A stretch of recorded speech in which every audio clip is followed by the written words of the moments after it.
अखण्डमण्डलाकारं व्याप्तं येन चराचरं तत्पदं दर्शितं येन तस्मै श्रीगुरुवे नमः। उपवास का हमारे सनातन धर्म में हर धार्मिक कृत्य, व्रत एवं त्यौहार से एक गहरा संबंध है।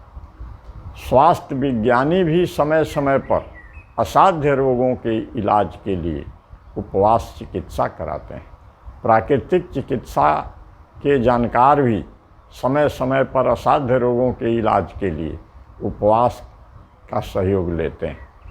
ऐसे में अध्यात्म की दृष्टि से उपवास का क्या रहस्य है, क्या अर्थ है, उसकी क्या महत्ता है, यह समझना हम लोगों के लिए जरूरी है। गरुड़ पुराण के अनुसार उपवास का एक दूसरा ही रूप विचारणीय है। उपसमीपयोवास जीवात्मा परमात्मनः उपवासः सतु विज्ञेय न तु कायस्य शोक। उसमें ऋषि कहते हैं कि उपवास का अर्थ है कि उपवास, उप का अर्थ होता है समीप, वास का अर्थ होता है निकट रहना। जितनी देर किसी भी साधना प्रक्रिया के द्वारा जीवात्मा अपने इष्ट की निकटता का बोध करे, निकट जाने का प्रयास करे, परम सिद्धि का प्रयत्न करे, वही सच्चा उपवास। काया का शोषण मात्र करना, भूखों शरीर को सुखाना, यह उपवास नहीं है।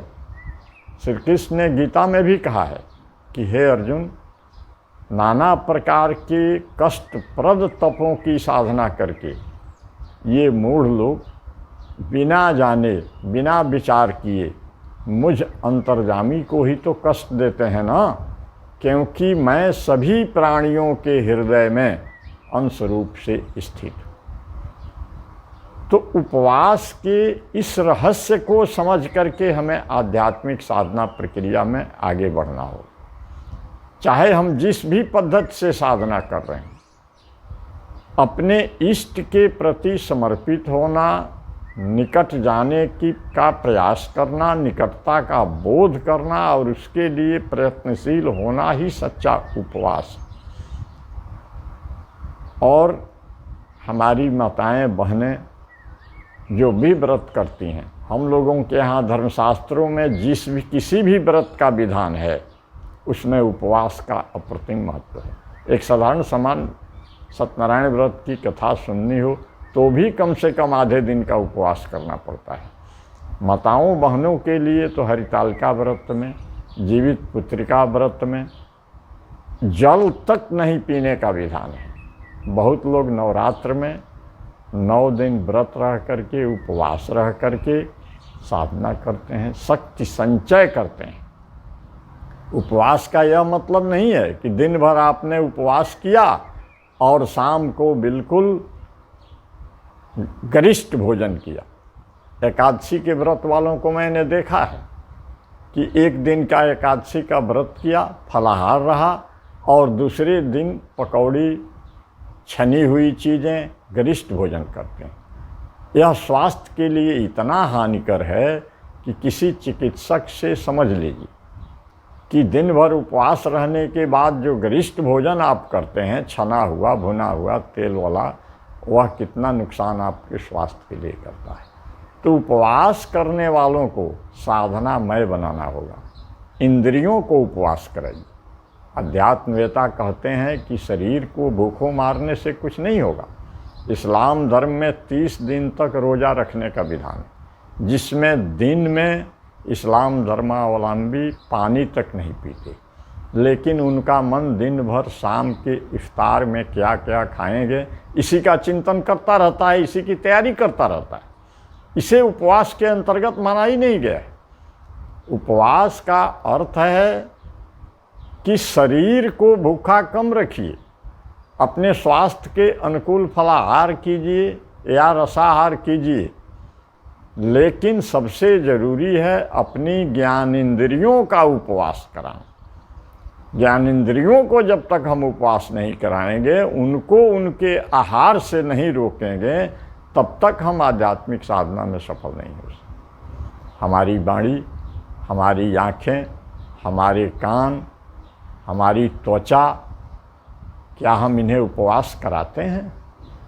व्रत तो रख लिया, उपवास की साधना तो शुरू की, दिन भर के लिए, 1 दिन के लिए, 2 दिन के लिए या 9 दिन के लिए, लेकिन बैठ करके चिंतन करने की बात है कि हमारी आँखें क्या क्या देखती हैं, हमारे कान क्या क्या सुनते हैं, हमारे मन में किन किन चीज़ों का चिंतन चल रहा है।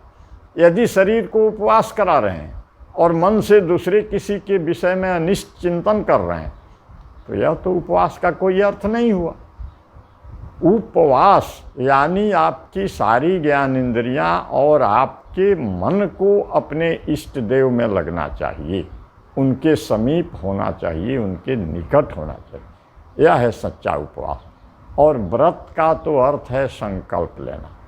जैसे हरितालिका व्रत में, जीवित पुत्रिका व्रत में हमारी माताएं संकल्प लेती हैं कि जल तक नहीं पीना है। हमारे ऋषि मुनियों ने इसकी संकल्पना इसलिए की कि छोटे छोटे व्रतों यानी छोटे छोटे संकल्पों के द्वारा अपनी संकल्प शक्ति को बढ़ाओ और धीरे धीरे बड़ी संकल्प शक्ति का उपयोग अपने जीवन के कल्याण के लिए करो। यही तो व्रत का विधान है, यही तो व्रत का रहस्य है। व्रत का, उपवास का अर्थ यह नहीं कि हम शरीर को भूखा मार दें।